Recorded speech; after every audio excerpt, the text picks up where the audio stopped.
Are you getting ready to take the Praxis Elementary Reading and Language Arts exam? That's test code 5002, which is a subset of Praxis test 5001.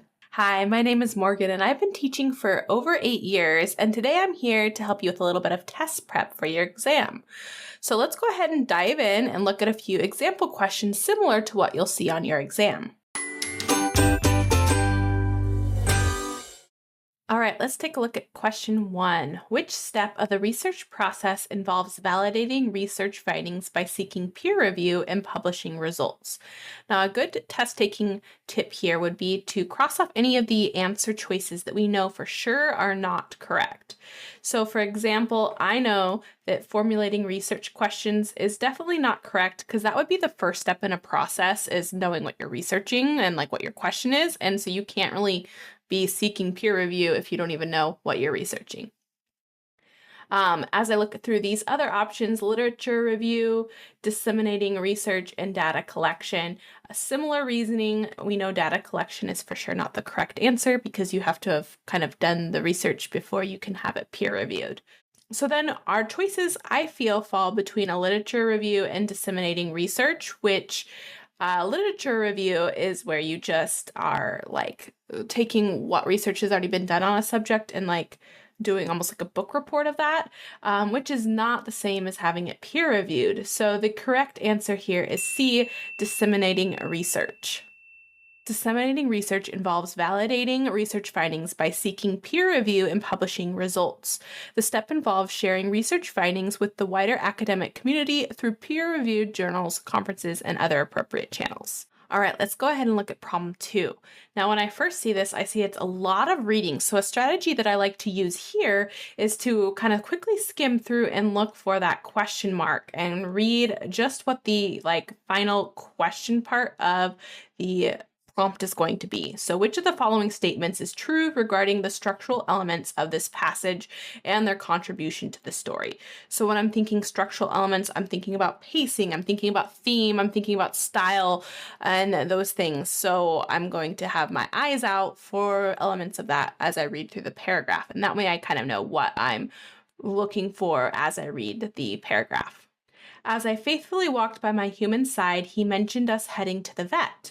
The vet was a place the other dogs whispered about in fear, and I had never been, but I heard stories. Suddenly, my day got a lot less exciting. The car ride was fun because I got to check out the route. However, when we entered the vet's office, many strange smells hit my nose. The staff were running around in uniforms that screamed, "I'm here to give you shots," but they smiled and talked to me nicely.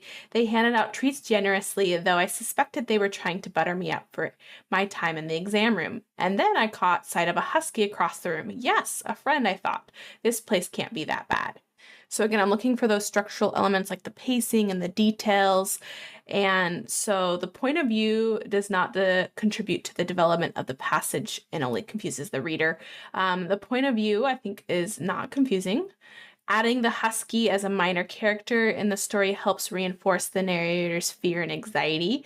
In this one, I feel like that's false because the dog is happy when he is introduced to that character and feels more like, hey, I have a friend.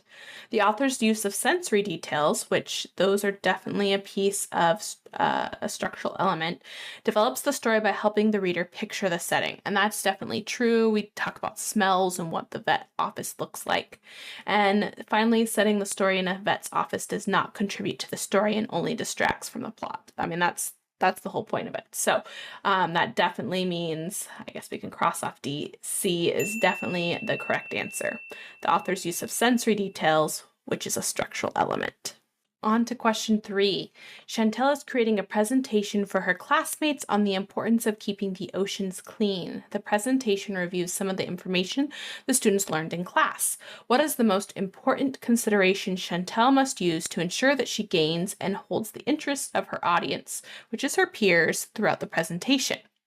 So let's go ahead and again read through the answer choices and see if there's any that we can cross off. So immediately I'm seeing avoiding adding images. No one wants to look through and be part of a presentation with no images.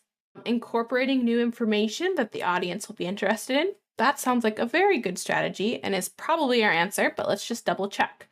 Incorporating a personal story about summertime. Now, a personal story might interest her students, but the fact that it's about summertime and her presentation is supposed to be on keeping the oceans clean, that does not seem like a very good connection there. So we don't want to use option C. Adding interesting adjectives and adverbs for much of the content students already know. While adjectives and adverbs aren't bad, just adding extra fluff words for something the students already know is probably not going to keep their attention as well as offering them new information that they're interested in, making B the correct choice for this question. All right, let's look at one final question. Loaded words have which of the following characteristics? A, elicit strong emotion, B, refer only to guns, or C, refer only to inebriation, and D are always nouns. So hopefully you can see that B and C are definitely incorrect answers. And I'm hoping that you also can recognize that a loaded word is heavy. There's a lot of emotion attached to it. So it elicits strong emotion, and loaded words are typically used for, having a powerful persuasion in a situation or an argument. I hope you found this helpful, and if it was, I highly recommend heading over to study.com for even more study resources, including videos similar to this and our Praxis Test Prep course. You'll get access to hundreds of practice problems, in-depth lessons on challenging topics, and some great test-taking strategies to help you ace your exam. Remember to like this video and subscribe to our channel for more helpful content. We'd also love to hear from you, so let us know in a comment below what topics you'd like to see next. Happy studying and good luck!